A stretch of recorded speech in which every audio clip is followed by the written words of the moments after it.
Here comes the humming. Here we go. Wow, wow, wow. Bow, bow, bow. Doop, bow, bow. Whoop, whoop, wow. Whoop, bow, bow.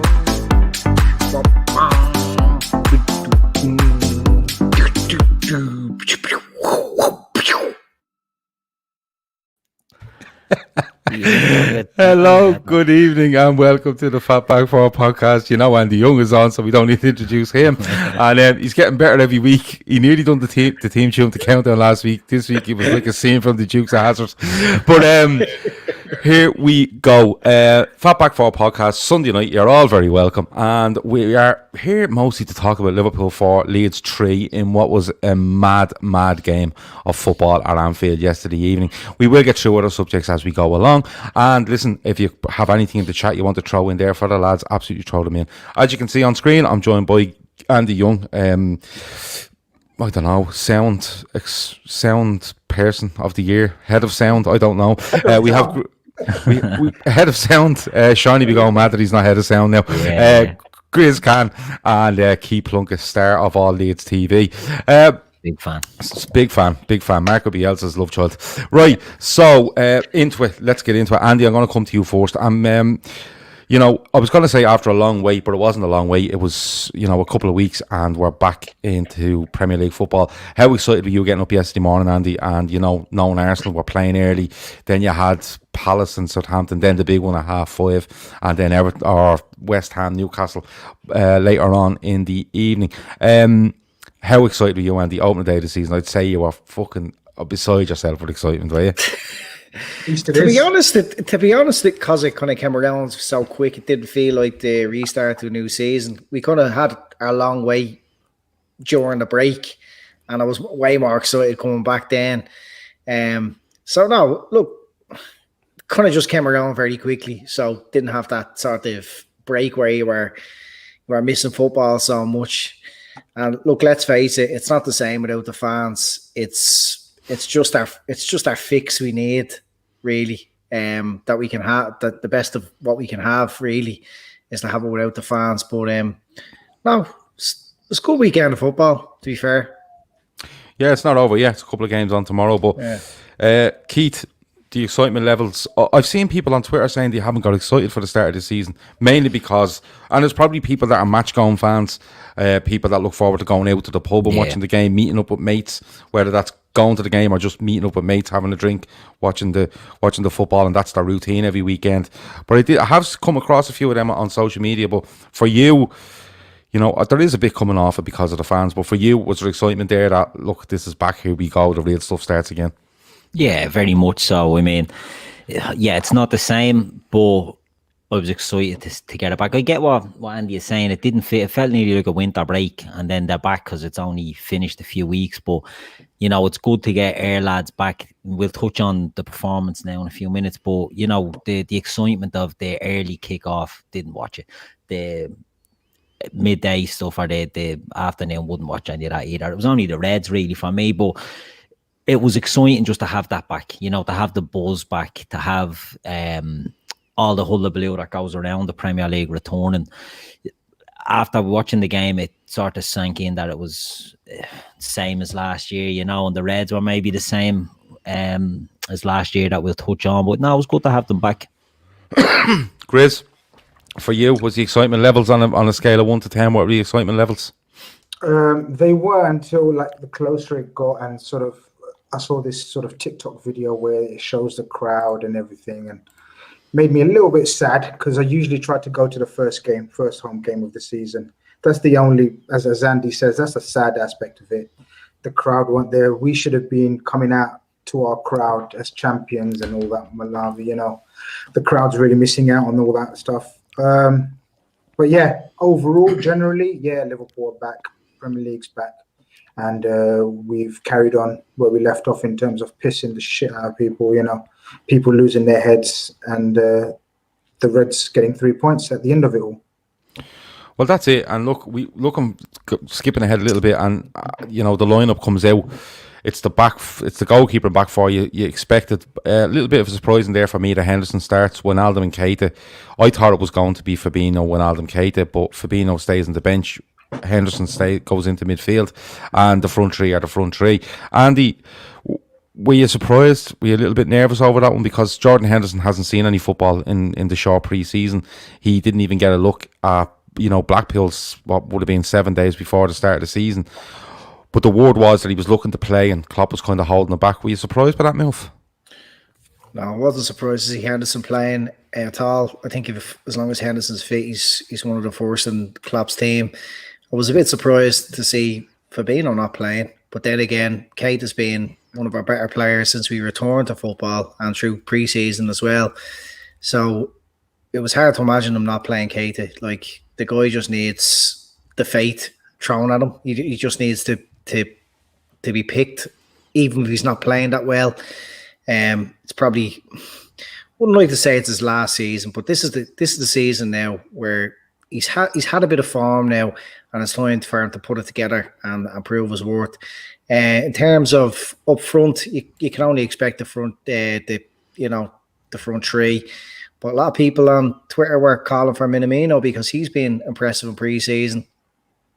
Aside from Fabinho, I think the team kind of picks itself. Yeah, I have to be honest, I was surprised at Henderson. I thought, listen, give him 25 minutes at the end or 30 minutes, whatever it might be, but to start him, I thought he looked tired, I'm being honest with you. I thought, he was, I'm not going to say he was a yard off it, but he wasn't as intense as he usually is. And look, that'll come with games and extra training as it goes on. But I was a bit surprised by it. Keith, was a surprise for you? Not only that Henderson comes in, but it's Fabinho that drops out as a post. It was a surprise in that sense. I didn't think Henderson would have played. I thought it would have been Fabinho, Keita and Milner. I thought Milner might have got the nod. But the fact that Fabinho came out was a bit of a surprise. But, as some people may feel that Fabinho doesn't warrant his position in the team at the moment, and some people that say that maybe drinking a gallon of water at the moment. But it was a decision that Klopp took, and look, if Hendo says he's fit to play him. I think what happens is the Leeds intensity probably caught them out, and they just couldn't get into the game, and Hendo couldn't get into the game. I think if it had been an easier game, he might have been able to settle into it a bit quicker, but I think the relentlessness that Leeds played at in the early stages put him on the back foot. Chris, Keith makes a point there about, if Hendo's fit, you play him, and Leeds, how intense they were and stuff like that. And we got on to Leeds a little bit because they deserve massive credit out of this game. But was that us being a bit naive or a little bit, I don't know what the word is, overconfident, complacent maybe, in putting Henderson and Trent straight in there after little or no pre-season? I think Keith makes some smashing points as he normally does. My thoughts on Fabinho last few months, but I didn't expect him to be dropped from this game. I didn't expect Hendo to start. I thought, he'll be eased in, especially the fact that he didn't play any of the pre-season, did he? Not even the last game or anything. No. Yeah, so Keita deserved his place because his pre-season form. I was actually slightly disappointed that we didn't play the 4-2-3-1 that we've been practicing in 45-minute patches, especially against a Leeds team that would have been drilled, and they were fucking drilled, to play against us and our exact system. He had it sussed that we were going to play the way we play. Henderson, I disagree with you about Henderson being off the pace. I think the whole midfield was off the pace, not just Hendo. I think they were as bad as each other. I know the defense, especially Virgil and Trent, got a bit of grief, but I thought the midfield were just as complacent as the back boys, even though the individual errors were from the centre, from Virgil and I suppose Trent. But I think what Keith said about the intensity of the Leeds midfield, we just didn't cope with them. We coped with them better in the second half, but in that first 45 minutes, we just couldn't keep cope with them. cope with the intensity. I was slightly surprised with the team lineup, but it is what it is. I'm a bit surprised that the bashing the midfield is getting, actually. Even reading the comments, reading Twitter, talking to lads, a midfield never really lights it up. Yeah. You know what I mean? Andy, we get better performances out of Trent. I thought Robert was decent. Very decent. They used him as an outlet. Go on. Would you say that was the first time, or in a long time, that an opposition 3 have outrun, outbattled?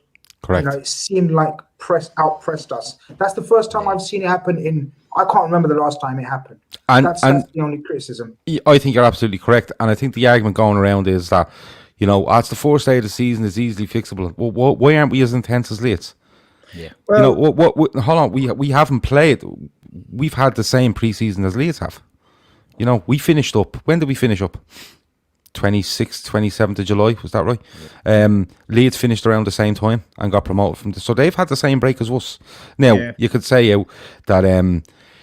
that we've had more on international duty, which is fine. That's in the last week or so, but that would probably look as a benefit because they're actually competitive games that you're getting them off to and getting minutes in their legs and getting them back as opposed to training.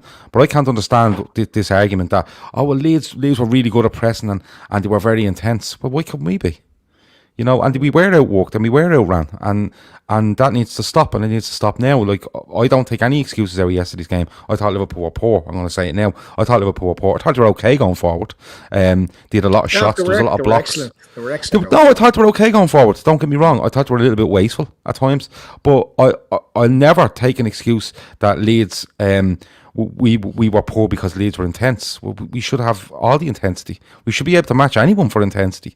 It's not a case of us playing right up until last week and we're fucked and they've had 3 weeks off to drill themselves, as Chris says. I'm just like that.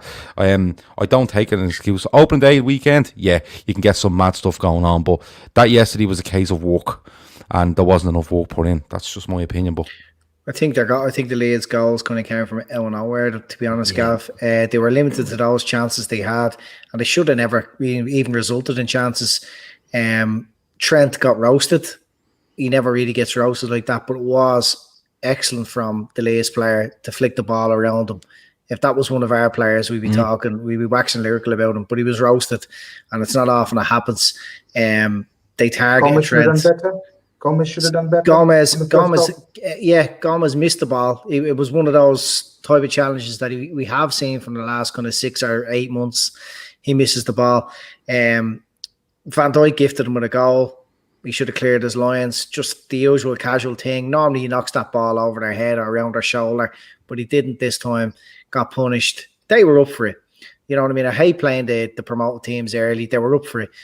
And then you look at their last goal, and it was a cracker. It was a crack, but it was drilled in the first touch. There's nothing you could have really done about it. But I mean, that's what they were limited to. You know what I mean? And I thought Liverpool could have scored, responded to any Leeds goal. Really, I thought we were excellent in attack, but wasteful. The game passed by the midfield by both teams. But it's not something I'd be overly concerned about. I'd be more concerned that this carry on at the back continues. Yeah, because it was far too casual from Van Dijk especially. Gomez should have done better for that second goal, and then Trent getting roasted. When you play a high line, you just need to be tuned in better, and you just need to be. When you're called upon, you just need to be better than that. And that's what we limited Leeds to, those few chances. Yeah, like Keith, Barry definitely says there that game will do us no harm, and I fully agree with him. I don't think there's a team around that react as well as us to a kick up the arse or a setback. I think we're absolutely excellent at it. And I'm delighted with the 3 points. I'm absolutely delighted with it. Wasteful. Firmino's getting an awful lot of abuse, and you can't. You can have a real go at Firmino, but you can't do that and not have a go at others at the same time. But how do you think the reaction will come, Keith? That's the first question. And the second question is, when you see the goals we've given away, do you see that being stamped out very, very quickly? Yeah, I think the reaction will come, and the fact that we have big games coming up now, is a good thing. Do you know what I mean? I think the focus will be on, like, Van Dijk knows he can't be casual. He's been caught a few times now since we've won the league. He's been caught a few times. He's an excellent defender. We know he's an excellent defender, and it's just like he's 5% off with his, a stupid flick yesterday goes to Bamford. Usually you can flick that over the forward's head and he gets away with it, and he strolls out and he looks like a Rolls Royce. He's got caught. I think Klopp will drill them. I think if we'd have had a game against even the likes, like Everton's a derby, but like if it had been like a team from 8th to 12th, I don't think it would have been ideal. But the fact that we're going to be playing Chelsea, I think is a good game to get back, because we do always react to a negative. It's what we do all the time. But Barry Devaney was right. It was a kick up the arse. We got the win, and that's the important thing. But it was, the result. I was on the Leeds All Leeds TV pod today with the lads, and the lads on that were very, very realistic. They weren't complaining about the penalties. They felt that the Van Dijk should have stood with the goal as well, and they did mention that Leeds scored 3 goals from 3 attacks, whereas they usually scored on 1 goal from 23 attacks or 23 shots on goal. So Leeds were surprisingly clinical yesterday, which they aren't usually. Now they put that down to the fact that they're usually playing against a parked bus, as we find as well. When you're playing the parked bus, it's hard, but they felt that even it was Leeds don't usually get those type of chances. And that Leeds played well, and they were intense, and they did give us, they were relentless for the whole game. It was down to errors that they got their chances. We were sloppy and we gave them the chances that they got. So I think that'll be stamped out. I think it'll be something that Klopp will be drilling into them before the next game. Chris Brack says perfect result. Still get 3 points in adversity, but allows Klopp to get into team about standards required to retain the league. I think that's probably the point I'm trying to make. We've spoken going back last season and the season before, well, up to a point last season, because we just, stood on the throat of the league and never let go. But we've also talked about, a draw feels like a loss. You can't give anyone a sniff. You have to be absolutely ruthless. And I just thought we were just shown shades of smelling ourselves, as I like to say. Is it a perfect result, Grizz? Well, it is. It's 3 points, but is it one where Klopp can turn around and go, lads, we got away with that. That has to go. That has to go, and that has to go, and it has to go now.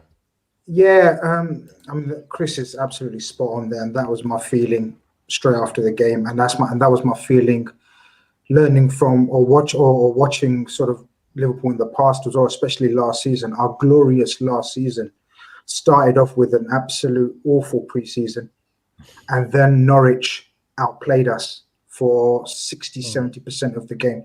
Yeah. I don't think, and I agree with Andy actually, in terms of I don't think they outran us. As I said, the midfield 3 against our midfield 3 was a win for them, but I think overall, I don't think they outplayed us. It was, of course, a lot of individual errors from our boys that gifted them goals.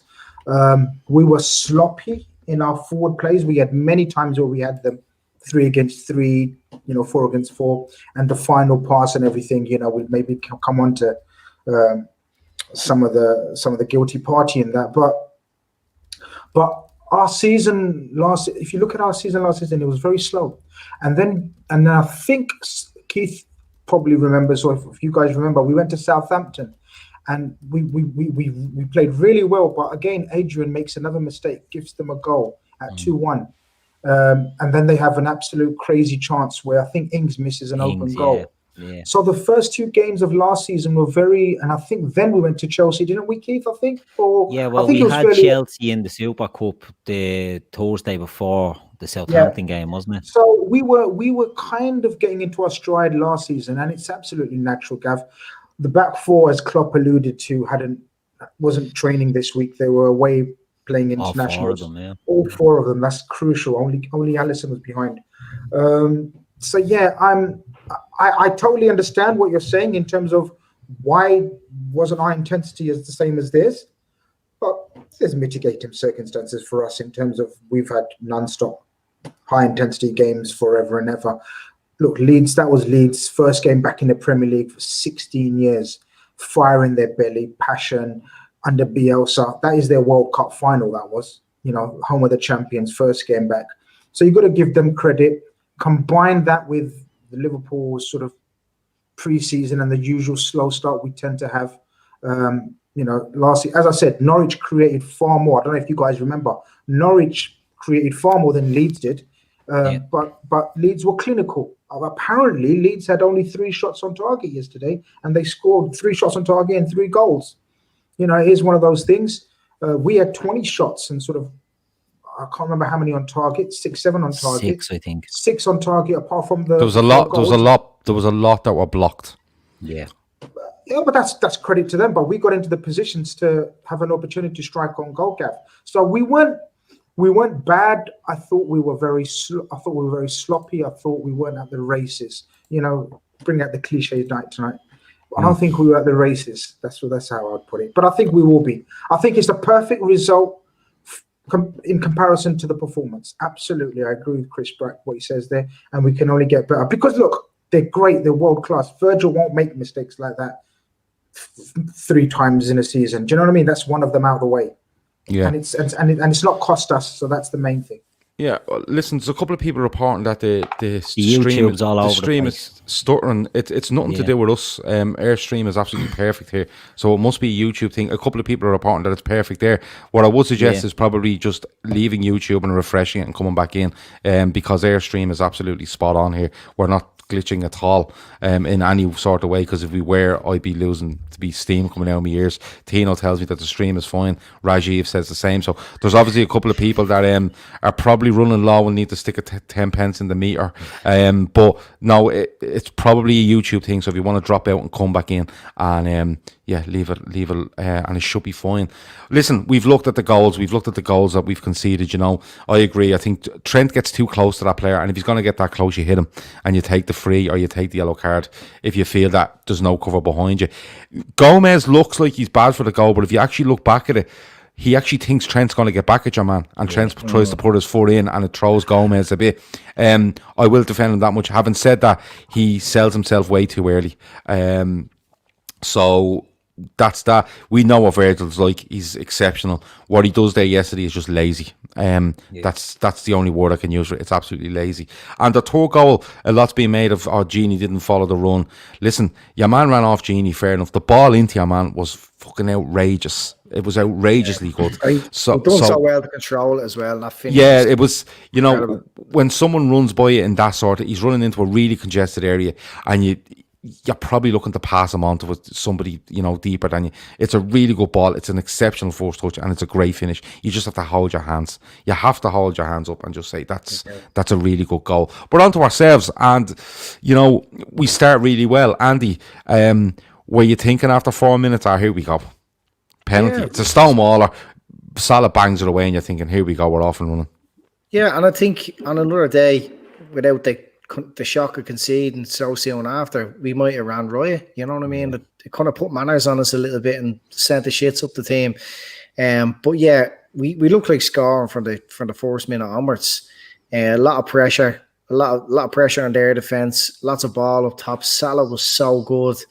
Firmino missed an early chance as well. Not sure what it was before or after the penalty, but he tried to square it when he could have just had not an easy finish, but he had a very good chance, a chance at goal from a tight enough angle. Should have shot. But no, I can't fault him in attack early on. I thought there was more goals coming. Yeah, I thought when we scored, I thought that'll just burst Leeds' bubble a little bit and Liverpool will get into a rhythm and off we go. But it's not the way it works out. Grizz, we score a lot of goals from set pieces. It's a thing we've made over the last couple of seasons in particular, and we've got some big goals from set pieces. And looking dangerous is a big thing in football from set pieces. And it was great to see Van Dijk get in early and get off the mark, wasn't it? Because it's something you need in a league season. It really, really is. You mean set pieces or get off the mark? No, set pieces being dangerous from them and getting goals from them is a huge thing in the league campaign.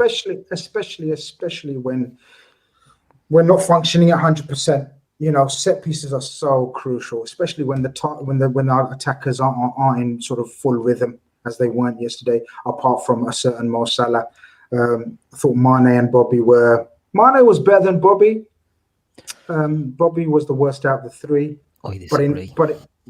Okay, fair enough. But all three of them sort of weren't in their usual flow rhythm. They was nearly there, but it was often sort of the last touch, the last pass. But there was good signs, and so therefore set pieces are absolute crucial. I'm pretty certain we scored the most from set pieces last season, if I'm not mistaken. Maybe I am. But it's always great to see set goals from set pieces. We're a threat. Do you remember when the days when getting a set piece was like so boring because we knew we would never even sort of remotely create a chance? It was but now we're actually a threat. I think when Matip plays, we're an amazing threat, and that's why I'm a fan of Matip probably over Gomez anyway. But we'll probably come on to that as well. But Virgil, he's a monster in the area, isn't he? Even in both boxes. So look, he made a mistake, but then he goes up. The other way around, wasn't it?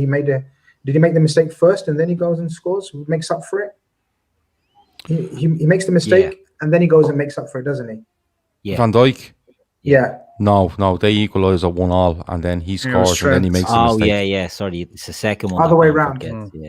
Yeah. So that takes my point away. But it was a good point as well. I like where you were going. The second goal, and then you made up that we scored the most from set pieces as well. So it's not going well here for you, Chris. I didn't want to check that. For fuck's sake, have the listeners check that as well. But look, set pieces are an amazing weapon to have when you're not playing well. You could suddenly get something out of nothing, and the fact that sort of all of our goals were from sort of dead ball situations, or as a result of dead ball situations. So look, we got out of jail, and Virgil van Dijk, with a stunning header. I mean, the guy who was supposed to be marking him. So they play a very tight man-to-man system everywhere. It's not only on set pieces, but on set pieces, this guy got a bit of a rude awakening. I think it was his first game his first game for Leeds, and he only trained with them from Wednesday, apparently. Yeah. So he lost him a couple of times, and Virgil made the most of it. Paul saying stop making excuses. Well, no, we're saying how it is. I'm genuinely not. I've said it since the final whistle. There's no excuse for what went on yesterday. But after analysing it, after watching it again, and sort of reading through the stats, and I know stats aren't everything, but you combine the stats with the eye, with watching it, and it wasn't poor. It was just not a great performance from Liverpool. We had loads of XGs. Oh yeah, I mean, we're not. Don't you start? Look, I'm sure probably say, well, I could speak for me and Andy. We don't understand XG to its core, but basically, a lot of people do use it. A lot of football clubs do use it, and our XG was 3.6 or something apparently, and theirs was 0.6. So that's the highest XG in ever. Well, that does tell you something, hey Andy. I mean, but it does tell you something that it wasn't as bad as some fans are making out. Do you know what I mean? But it was, for our standards, the standards that we've set, it wasn't great at all. Jono says that Liverpool have scored the most goals from set pieces in the last 2 seasons. So there you go. People still reporting that YouTube has been a little bit of an issue. I have YouTube on my phone here beside me, and it hasn't flickered once, lads. Mine is hopping like mad. Okay, so you need to write a letter into YouTube. Yeah. Dear Mr. YouTube, a strongly worded letter. And just tell them that you're outraged that you missed the XG chat. Stephen McSweeney says, let me see, where's that gone? Let's take that off. Because Stephen McSweeney says the XG was 3.12 to 0.33. I don't even know what that means, but people that know what XG is, fair play, and that will make perfect sense to you. Absolutely perfect sense to you. Does that reflect badly on our finishing? If you have a higher XG than you do goals you scored, does that mean that you're finishing? Yeah, well, I suppose, like, I don't know, does we penalties... overexceeded our XG, so we done great. Does penalties included next year? I presume it does, because you're in front of goal with a free shot, so your XG will go through the roof. I don't know, Andy. Stop! I can't do it. I'm sorry. You're sending them down a rabbit hole. I really don't want to go down there. Chris Brack says you could hear Martin Tyler's heartbreak if Salah made a four. Oh my God, that man. He was just going on when they scored the first. He was like, Leeds, they march on together and all this. I was like, fuck off, I can't do this. Only short of shouting out Leeds, wasn't he? Yeah, he was. Yeah, he was. Yeah, he was. He was unbelievable. You know, but I can't talk about that, man. I really can't.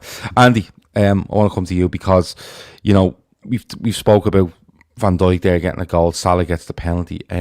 But Salah gets the goal of the game for me. The finish is just unbelievable. And I seen somebody else say this is the most training ground finish you've ever seen in a real game. It might have been you, Andy. I don't know. I read it on Twitter. Yeah. Was it? Yeah. But it really, really was. And Andy, I'm delighted to see him get off the mark like that. Delighted.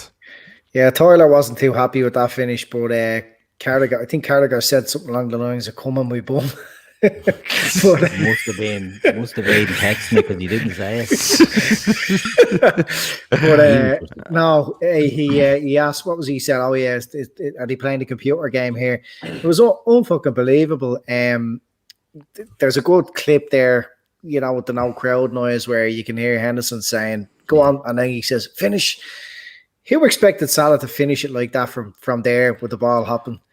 I thought it hit the side netting initially because it just didn't look right that a ball could go in like that from there and beat the keeper on his near post.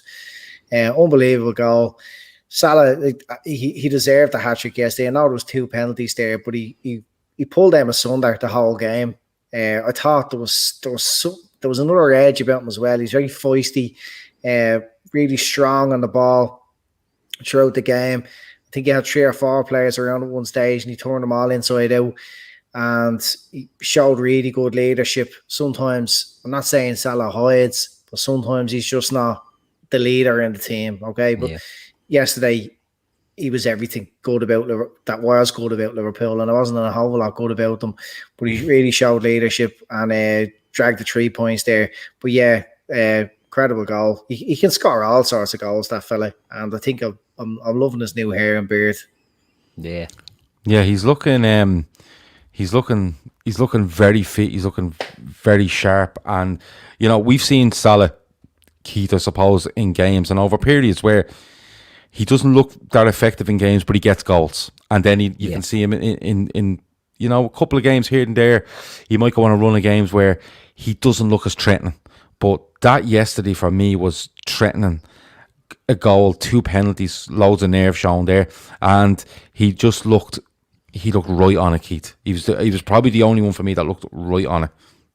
Yeah, I thought Robbo was good as well, to be honest, but I think Salah certainly was the pick of the bunch, and it was surprising in a way because his pre-season has been absolutely malodgy. You know, he hasn't been good. He didn't finish the season well, and I was just surprised. You know, but it's it was a great performance by him, and the penalties. I'm not a fan of him taking penalties, but he never misses. The first one, he runs up and he just blasts it, and you think, right, Jesus, good one. The second one, then you're like, right, the 88th minute, what's he going to do here? And he just sends the keeper the wrong way and slots it. It was a great penalty, the second one. You know, nerves of steel. I thought he was brilliant. I thought he was the best I've seen him in a while. I thought he was terrorising them, and he done well up against Stuart Dallas. Right, he's not the best fullback. He's a converted midfield player playing fullback. He's not the best in the world. But Salah has struggled in a lot of games against players you'd expect him to have on toast. And I just thought yesterday he was bang at it. I thought he was brilliant. He really, like, 1 goal and 2 penalties, but match ball, happy days. He's off to a flyer in the goal scored in this season. You can't ask for more from him. I just want to go off the game for a minute because a lot of people are asking me here about a tweet about Alex Oxlade-Chamberlain. Grizz, are you the culprit here? Yeah, just got some info. I thought I'd share it with the Twitter world. Share it with us. Yeah. Just some inquiries coming for Alex Oxlade-Chamberlain from Spurs and Newcastle, and Wolves have made a substantial bid. Okay. For Alex Oxlade-Chamberlain, but we'll talk about that later. Okay. David Lennon says 666 in the chat. Yeah, that's fine. No problem. And we're not superficial like that. Grizz, for you on Salah. Come on, give me some words, Grizz. Is that it? I'm joking. Listen, he was. I think that was one of his best performances in terms of taking on his fullback. I thought the poor guy, not only him, I mean, you just couldn't get the ball off Mo Salah. Mo Salah was back to his imperious best for me. He's got a bit of stick, even from Liverpool fans, saying he doesn't look up for it, blah, blah, blah. He looks sloppy, looks greedy. When Mo Salah decides to play football, and what I mean by that is not only concentrate on his goals, Dally, when he looks to sort of bring others into play, when he's being strong, holding it off and looking for Trent on the overlap or a pass in field, or even spraying it out to the opposite or his opposite flank in Mane, that's when you know Mo's on top of his game. I thought he was scintillating, Gav. What else can we say? Everyone said what they were. He was brilliant, one-on-one. Because you got to remember, as I've alluded to, Leeds play 1 against 1 all over the pitch. And so what it meant was Mane and Mo, to create the space and chances, had to be more effective one-on-one situations, not always pass and move, because that's very difficult to do against one-on-one if they stick to their game plan like they did. The amount of chances we created where Mo just kept beating his fullback and then getting into space, and then Naby alongside him creating a 3 against 2 was brilliant. His goal is proper one of those old school fucking blast it. Do you know what I mean? And he did. Right? We shout every time we play like football. When you see it on your opponents and you say blast it, well, he blasted it. Do you know what I mean? And like Andy, I didn't even know it went in. I thought it was side netting, one of those ones. But the non-crowd and his non-celebration didn't help, because he just kind of turned around like, I do this all the time in training. Do you know what I mean? And it was like, whoa, okay. That's one thing I want to see. When people score goals, they should be celebrating like there's a big crowd there for the crack. Yeah. Well, he did most of them. I think there was just that one that was a bit confusing. Like, why didn't he do that? Do you know what I mean? It's the crowd adds the emotion, Gav. I know that, but it's just not the same. It's like, would you, when you were playing ball back in the day yourself, would you be running around celebrating to the sideline? Oh yeah, 100%. You know what I mean? It's gonna be a slog without the fans. It's gonna be a slog all season. I think we're playing. It's basically neutral venues every game. Yeah, see, that's the thing. But that's the thing. Also, when a lot of people are criticizing us, even our own fucking fans, do you know what I mean? Like, I think sometimes we need to just slow down and just assess the context around it all. Like, for example, let's look at that game today, right? That Spurs-Everton. Now, compare the intensity, the energy levels that were, or even the sort of the football that was played in that game compared to our game. And they're supposed to be two teams that have spent well, look good, apparently going into the season with renewed hope. But again, it was a dead game. Our game was fantastic without the crowd. And the mentality, and I know everyone uses it so much for Liverpool, but look at the mentality. Everyone talks about, playing at Anfield, the 12th man helps. Well, there was no 12th man. Yet, every time they equalised, we went again. And in the end, obviously, we get the 4th goal and they can't come back. But that's mentality right there, man. I tell you, that is fucking mentality. And it's huge. It's a huge thing to have, especially when the crowd ain't going to be there this season. Andy, last word on Salah.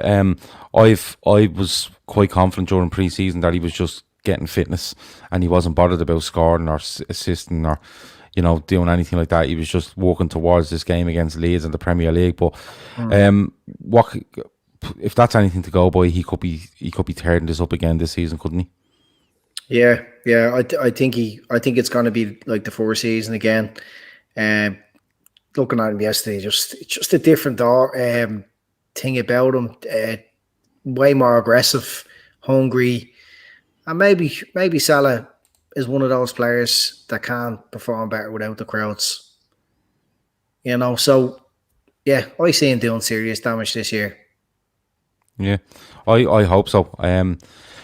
Because a lot of people, and Keith, I know they're going to talk about this on our podcast tomorrow night, which we'll have more details on later, but a lot of people are asking about Firmino. And, it's, I don't know, like, don't get me wrong, I don't think he had a good game. That's fair enough. But I just feel that if Firmino has a bad game, the overreaction to him is outrageous. Like, and I was trying to make the point today that take him out of the team. Tell you what, take him out of the team and let's see what we have. And I can tell you, Liverpool are a lot less of a team without Bobby Firmino in it. And yes, he can have bad games. And yes, he can miss chances. But overall, Firmino is a massive part of this team. I agree with something Grizz told me earlier. He said, Gav, we should have some sort of replacement that can come in and do it. But we don't. But having said that, even if you have a replacement, there will be a drop-off for me. But Keith, is it over the top? Is it something we should be starting to worry about? Is it something that we should look to try sort? What way do you read this? I know the lads are going to go into this in a bit more detail tomorrow night, but just quickly on it. It's one game, and there's a lot of players there yesterday that were off it, but Firmino seems to be getting most of the grief, and he probably deserves a bit of it, but it doesn't have to go that far, does it? No, I thought he was better than Mane yesterday, to be honest. I don't think Mane got into the game at all. But I put that down to the fact that Luke Ayling was the best player for Leeds at right full. I think he kept Mane quiet. I thought Bobby went in and he went through early and he cut one back and he got lashed over for that. He done it again later on and Genie nearly scored one. I mean, Firmino is not he's a number 10 who's playing in a number 9 role, right? He's an attacking midfielder who's been converted into this sort of false 9. And he doesn't get the goals that you want the number 9 to get. But he allows the others to play. And I know people hate hearing that. And they get sick of the whole Firmino's the system type of thing. But he's such an integral player to how we play and how Salah and Mane play as well, that he brings them all into it. Now, if you've seen us playing the 4-2-3-1 where Firmino was playing a bit deeper, you see the effect that he can have from a deeper position. I think it's overreaction personally, but then I'm a huge Bobby Firmino fan, so I'm probably not the most impartial person to talk about. I don't think it's a problem. We won. I don't think it's a problem. I think he'll come up with big goals for us. I think he'll come up with important goals for us. Yesterday, he didn't get one, but as I said, and I stand by it, I think he was better than Mane on the day. Okay. Just to let you know, me and Grizz had a conversation about this earlier, and 50 quid charity bet. I say that Firmino gets over 20 goals. 20 goals or more in all competitions this season. Grizz says he doesn't, and the bet is on. Chris Prosser says Raul Jimenez is the closest to Firmino out there. I absolutely 100% agree with you. Absolutely 100% agree with you. I think if we are looking for somebody in that mould, the only thing that goes against him is probably his age. I think he's about the same age as Firmino. So if one is is supposedly on the decline, both of them could. So looking for a younger version of Firmino is hard. Go on, Chris. Agreement or disagreement, Keith? Disagree totally. I don't think he's mobile enough. I don't think he presses enough. I think what Firmino does by pressing, it's a niche position. So you bring in a Jimenez and you change the way you play, which is fine. Jimenez is your ultimate target man. Bobby is not a target man. No. Bobby is a mobile. I don't know how you describe Bobby. Look. I think Jimenez is a lot more of an intelligent footballer than people give him credit for. Oh, he is. He is. About his intelligence. We're talking about his pressing, his energy, his mobility compared to Bobby. Bobby, you'll never see Jimenez what Bobby done the other day, where he gets the ball off the back to centre backs and then runs through the midfield, links up the play in midfield again, and then makes the pass. Jimenez is a penalty box player. In and around there, and he's got a fantastic touch and everything, and he's very intelligent. I agree, Gav. Jared Davis puts a good point in there. Jimenez is more like Falcao, and I couldn't agree more. He's, as Grizz says, super intelligent player in and around the box. He's not as good as Bobby, but then there's not many players that are. So how do you replace a player that's... You can't really compare Bobby with anyone because there's no one really doing that job in world football. He's just as likely to turn up in our box as he is the opposition's box. He adds an extra player in midfield. Like Andy, I agree with you. It's very difficult, but Benzema does a similar job. But even Benzema doesn't do it sort of the intensity Bobby does it. But a prime Benzema at Real Madrid is, in my opinion, or even a Luis Suarez. is, in my opinion, sort of what you can compare Bobby to. But look, the reason why I made that bet wasn't in terms of sort of downplaying Bobby's role in this team. Yeah, it was. Our conversation was more simple. It was. You're showing no belief in Bobby Firmino this season. No. I agreed with Gav, because Gav made a very good point in the WhatsApp, where he said, if you take out Bobby, Mane and Mo score far less. And I agreed with that. But what I meant was, but surely we can, and what I meant with the conversation was, Bobby still needs competition. And I don't think, and I know people are going to throw the name of Minamino in there, and I've said it again, I don't think Minamino is best utilized. We may try to mold him into that Bobby role, but I don't think that's his best role. We know Divock Origi is definitely not a Bobby, deputy. All I said was, we should, at the level and intensity we're going to be playing at every week, we should have an able deputy of a Bobby or an alternative system, which I think we have. So I don't think we've got a deputy for Bobby, but I think we formulated a system, the 4-2-3-1 that we played, that it even enables Bobby to be even more effective for us, in my opinion. But let's see how it goes for the rest of the season. That's all I was saying. A few people again are saying that the stream is flickering, and a lot of people are saying it's fine. Mine is fine, absolutely fine. And it seems there seems to be a couple of people that are having issues. I can tell you, if our stream goes bad, it comes up on our screen that our stream is bad. It gives us that feedback, and also everything we see on screen is what's going out to YouTube, and it's absolutely fine at the moment for us. So there's nothing we can do about it. Tino says there, if the stream is flickering, it would be a YouTube issue chat. Try refreshing, reloading your streams, or try switching from app to browser, or vice versa.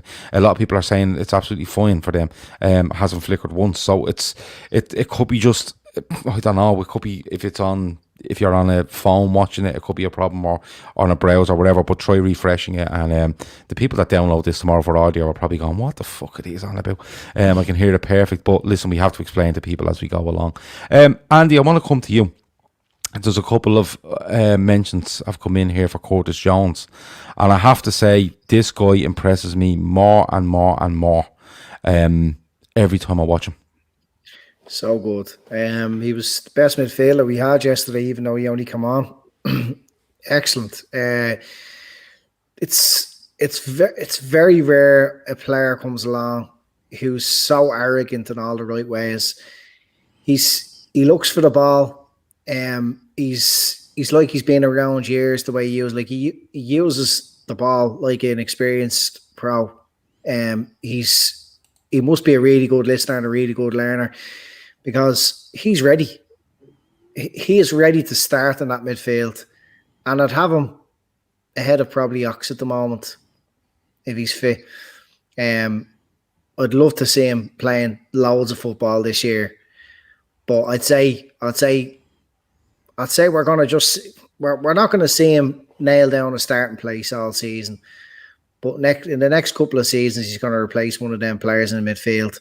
To bring him on, I think he brought him on for Henderson at around 75 minutes, was it? It might be a bit earlier than that. Could be a bit earlier than that. He was on. Yeah, he was on early, wasn't he? So it wasn't just like giving minutes. Klopp must really rate him and trust him.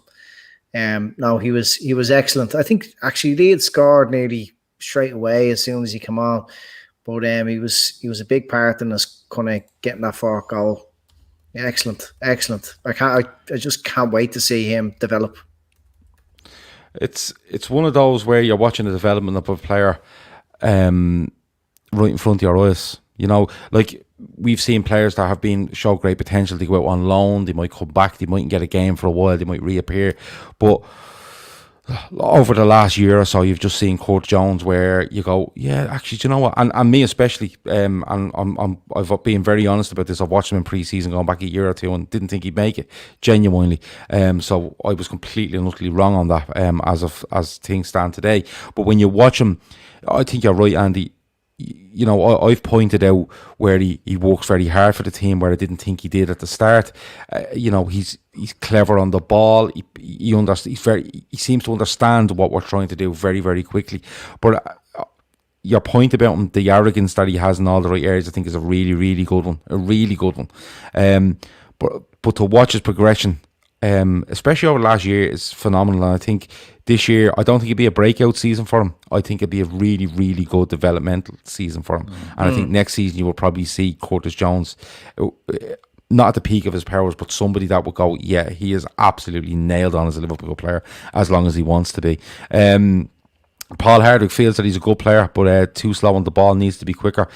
It may be at times, but again, I think when you progress over this season, you'll see him getting sharper and sharper. The more he plays, and we always make that point about the more he plays with these better players and gets in there, I think he'll improve all the time, and I feel he's improving all the time. Grizz, is he one for you that you think high hopes for this season, or you just let him do what he's doing, and you know the absolute breakthrough and the breakout season will come? Depends on him. Absolutely depends on him. He's definitely going to get the chances. And if he carries on performing or impressing, because I thought he was brilliant when he came on. I also think Fabinho was brilliant and looked sharp, and he's back to his snappy best when he came on. I've been his critic, probably his biggest critic, you know. But I thought there was a sloppiness in his game and casualness sort of in his game in the last few months. But that little cameo, both of them gave, and that's what you need. That's what you need when you got players of the ilk of Fabinho and Curtis Jones. They've got everything to prove. And this is my point, going back to Bobby. Bobby needs something like that as well. Someone to sort of threaten his place as well, kind of thing. It's only good. It's not. I'm not taking away anything from Bobby, what he does for the team. We know that. And Curtis Jones impresses me more and more, Gav. This guy is growing on me more and more. I hold my hands up. I was wrong about Curtis Jones. I didn't think he would have a successful long career with Liverpool, but the guy's flying. Last year or so, the improvement has been immense, man. He's, as Andy says, I wouldn't say he's a starter, but he's absolutely nailed on in the squad every week. And at that age, and in this sort of the elite level we're playing at, what more does a youngster of his age want? Do you know what I mean? To be regularly involved in the squad and every match day, and when he comes on, he leaves an impression on Klopp. You can see Klopp's admiration from him, just from the way Klopp talks to him, hugs him, enjoys every touch of his, So, he's doing everything that's asked of him. And it's true. He does look like a very good learner and listener, as Andy says, I think, or Keith says. He's a very good listener. You can tell he's playing in our team is not as easy as everyone makes out in terms of you just go in there and you just do your thing. It's very tactical. It's very systematic, the way Klopp and Pep have got these players. And credit to him. Mind Over Matter asks, Gav, why is the post-match reaction only on Instagram? Can you guys upload it on YouTube? No, it's an Instagram thing. What we're going to do is that I made a mistake yesterday, so I hold my hands up. I went and I done the 2 shows. They were great. We had a couple of lads on and they were great. We need more people to go on there. And as I said yesterday, if we can get 10 people on in 15 minutes to give a quick reaction or score prediction or stuff like that, it's great. The mistake I made yesterday was when I finished the video, I didn't hit the button to send it to Instagram TV where you can actually view it, so it disappeared as soon as I stopped the live transmission. That won't happen again, but it is an Instagram thing. It won't be on YouTube. It's an Instagram thing. It's basically making it easier for us if we need to go live from our phone, for argument's sake, and it's easier for people on the go to just grab it on Instagram, get on there and have a chat. It went well yesterday. There was a good reaction. The people that come on were excellent, so it's going to be something we're going to be doing before and after every game. We're even going to try to teach Grace how to do it, so which will be amazing. I'd say he'll have the account shut down, I'd say, in about 8-9 minutes, but look, that's how it goes. We're all in this together. But lads, before we finish up, I want to get into, I think man of the match is a bit of a, it's not an argument really when you see Mo Salah walking off the match ball. But Andy, is there anybody that you look and you think need more from him? I'm a bit worried about him. He'll come good. Was there any that kind of stood out for you yesterday where instead of just going, it was one of those games, we weren't great, but it'll come? Was there anything that niggled at you, or were you fine overall? I suppose it's going to take 3 or 4 games into the season before you know whether Klopp has changed his approach in games and we're going to be kind of playing a higher line and playing a bit more recklessly. Just the shape of the defence I think Jamie said it in the WhatsApp group or on Twitter somewhere. It was like zigzags. They were at 6s and 7s at the back at times. They seemed to be. It was like just throw caution to win. We're just playing against some shy team that's just got promoted. But it'd be interesting to see how they shape up against Chelsea and Arsenal, who are obviously better opponents. So I'm not going to worry about the defence just yet. I think Van Dijk will get back to his best. I think in a game where we have Fabinho, Wijnaldum, and Henderson, you'll see better from Trent going forward. I think when you play a more creative player in midfield, in Keita, you try and get the ball to him, and the balls don't go out to the wide men as much in Trent and Robertson. So that's going to take a few games to see, and depending on how many games Keita starts, I think I kind of didn't really think about it until Keith saying it, but Mane was poor yesterday. But he's going to rip Chelsea apart. Because that's the way it goes. The front three dovetail very well. There's not really a game where they all score and they all play really well. So they dovetail well. There's always a hero between them. So no, it's early days. Was a bit concerned about the amount of goals you conceded when the football came back in the way we were in pre-season. But we're back down to business. Hopefully there's a lot of lessons learned from from yesterday, and we kick on. Just tighten up that defence.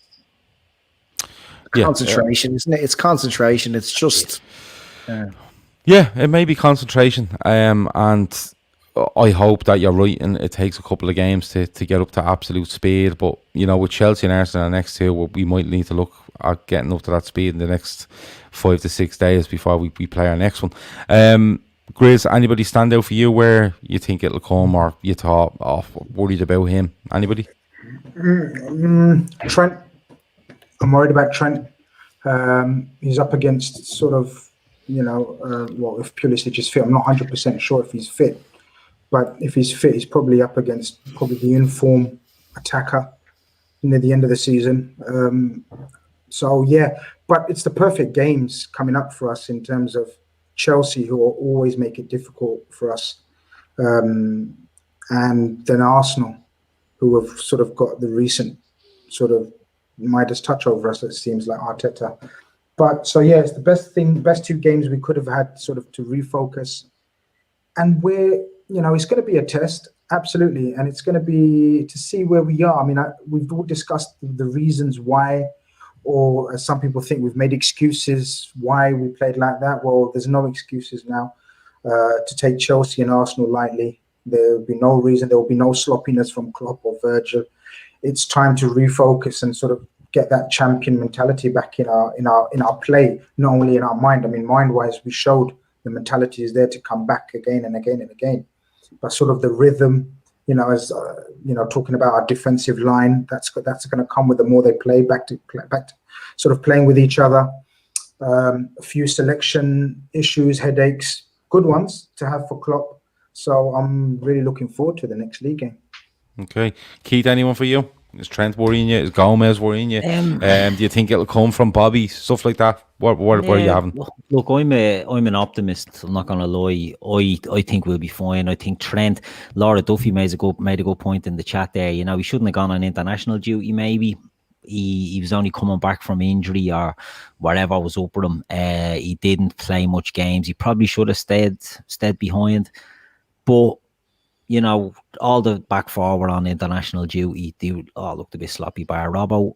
I think, as I've said, Gomez worries me in the sense that not his ability wise, but maybe his mentality. I think he can sometimes look like he goes missing a bit sometimes. And I'm a big fan of Gomez, but the fact that Matip is back might put him on his toes a bit more. So I think it's, I think going into Chelsea, as I said earlier, these two games are good to come along. to refocus us. I'm not worried. I think the midfield will look after itself, whatever way that lands, whether it reverts back to Fabinho, Henderson, Wijnaldum, or Fabinho, Keita, Henderson, whatever way it goes, I think it'll look after itself. And again, the front three, Mane won't be as bad as you. It's not that even that Mane was bad yesterday. I thought Luke Ayling was very good for Leeds. In fact, I thought he was their best player at all. He was their biggest threat. But we'll come good, and the fact that it's Chelsea and the fact that there's a bit of bad blood there with Lampard as well will be enough to motivate us and focus us. Because what happened in the game at Anfield when he was giving Jip to the bench, and I see him coming out with comments again about Liverpool spending and all this, like I think there'll be an easy team talk to get them in to refocus for that one. Okay. And these people want you to tell them a story. I don't know what they want. Maybe about your Notions milk, which was phenomenal yesterday. Maybe you can tell them about that. But before you do, Andy, let them know what the story is with the show tomorrow, Monday, and Mondays going forward, please. Yeah, so we're launching a new show tomorrow night, replacing the club. Traditionally in the club, we reviewed the game and previewed the next game. So with the amount of shows we're doing now, Gav, we're finding repeating ourselves. So we're just going to have a bit of a random chat. Each participant on the show is going to come up with their own topic and talk about it. Now it's not random as if how many watts has my microwave got? No, it's not going to be about air fryers, or we keep them sort of chats for another podcast. But no, just we might say pick a topic like Firmino and talk about his value on the team. It seems like there's a huge split in the fan base about him at the moment. So them kind of topics, and again, we'll have to chat on and engage with the viewers and see what they have to say in it as well. So that's the plan anyway going forward. Just something a little bit different than talking about the game over and over again. We'll probably end up talking about the match as well a little bit. So yeah, we'll see how it goes. If it's short, we'll change it again. So the new show is called The Forum. And basically what's going to happen is there's 4 lads that are going to be on the show, a host and 3 guests. And the host and all 3 guests will bring their own Liverpool-related topic, talk about it, and then put it to the other lads to see what they think. I think it's a great idea. I'm looking forward to it tomorrow. I won't be on it. I'll be helping in other ways, but I think it's a great concept, and I think it'll be great tomorrow night. So if you're around tomorrow night, absolutely join us. It'll be live on YouTube as normal. And look, you're getting stuff on Sunday, Monday, Tuesday, Wednesday, Thursday, Friday this week. So it's absolutely flying. Before we go, Andy, do you want to tell them about your milk?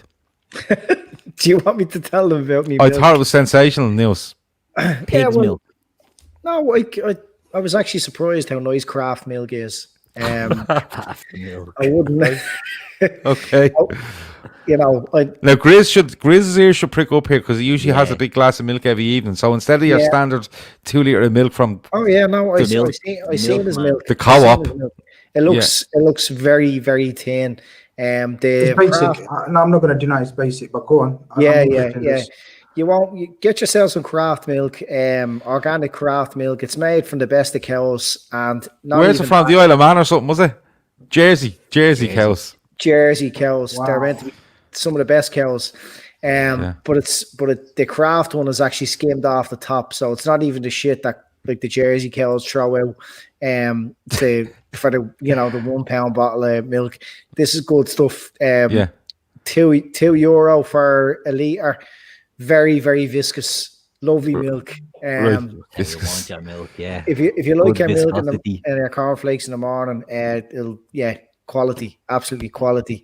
And it's nice and tea as well. Yeah. So get on it. I don't know whether anyone in the chat has a Volga nearby, but it's worth driving. Are the English equivalent to a Volga? Yeah. Waitrose. Something like that. I don't know which one's the dear one. Molest some cows. But don't be doing that. Which one is the really dear one in England, Chris? Marks. I've never bought the dear one. All right, No, you just wander around Lidl looking for paint. Yeah. There is one, but it's just not coming to me. I just don't go that far deep into the sort of the expensive part because I don't believe. No. What I'm saying is, what I'm asking is, what shop is it? Waitrose is the dear one. Waitrose. Oh yeah. Waitrose is the one. Waitrose. All right. Waitrose or M&S is the show from the English contingent. Yeah. Waitrose is where all the Chelsea players go for their milk and everything, you know. So Andy's basically drinking the same milk as the Chelsea squad now. Oh yeah. All right. Because now Andy's going on here as if like, this milk I found is great. That's not how it happened. Let me fill you in. What happened was Andy went, "Come here, what's it like to drink normal milk?" And I said, "Well, it's just milk." And he went, "No." He said, "It's years since I drank normal milk. I'm on this gear here." And he said, "It's amazing." And I said, "Well, it was far from that you were dragged up." And he was like, "It's that long since I've had like normal tenement milk that I can't even remember what it tasted like." So that's how the approach was. But Andy is drinking craft milk from Jersey cows, just to let you know. And as he said, it's good in your cornflakes and good in your tea, just like normal milk, like tenement milk as well. Yeah. Oh, it's amazing in coffee. Did you ever try Manuka honey? No. Oh yes, Sandy. Now we're talking. Incredibly, now we're talking. Stu Mac just says the new show is called "If It's Shite, Then We'll Change It." So there you go. Manuka honey. This is the one. Go on, Andy. Tell about Manuka honey. I mean, you could pay anything upwards of £20, €20. You could actually I've seen Manuka honey for over £100. I wouldn't go that far, but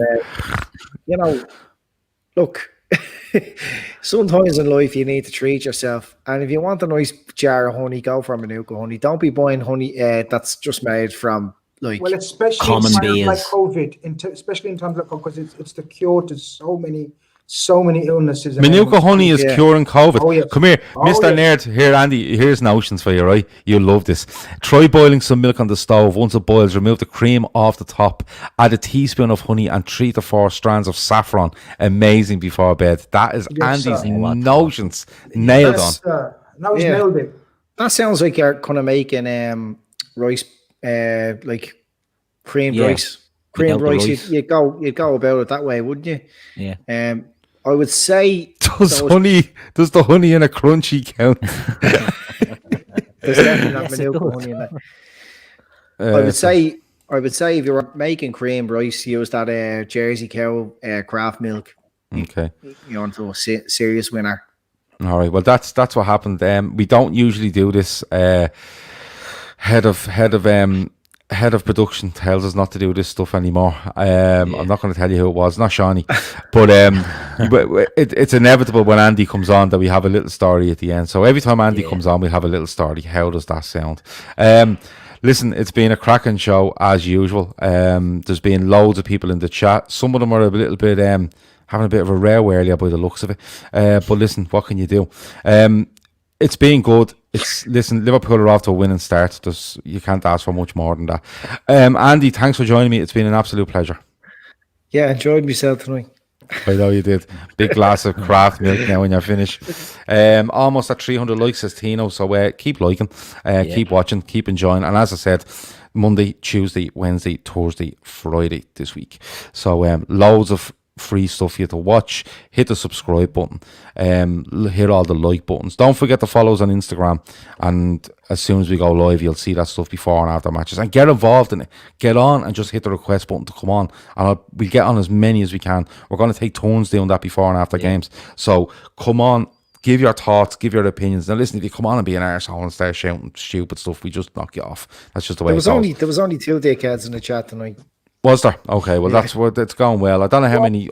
Breaking news: Seb's ruined his chances of me unblocking him again, because I'm going to block him now because he's abused me on Twitter again. Silly Did you block him again?